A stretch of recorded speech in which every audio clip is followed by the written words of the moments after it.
हमरे दुआरवा एक अमवा क पेड़वा तोता मैना लिहले बसेर जी।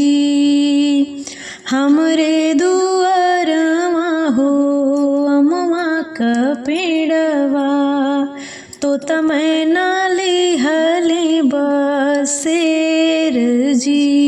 सोई गईले तोता हो सोई गईले मैना सोई गईले नगरिया का लोग जी।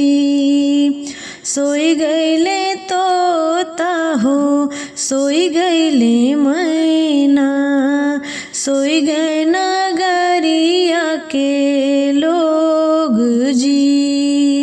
एक नाही सोई बेटी के पापा एक नाही सोई बेटी के चाचा जेकरे दाए जवा का सोच रे। एक नाही सोई बेटी के पापा एक नाही सोई बेटी के चाचा जेकरे दाए जवा का सोच जी। हमरे दुआरवा हो अमवा का पेड़वा तोता मैना लिहले बसेर जी।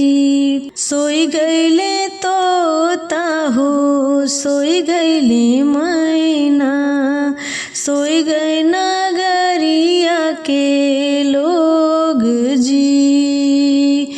सोई गईले तोता हो सोई गईले मैना सोई गए नगरिया के लोग जी।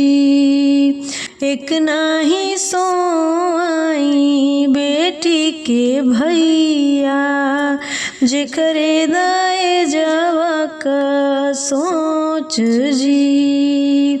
एक नाही सोई बेटी के भैया जेकरे दाए जवा का सोच जी।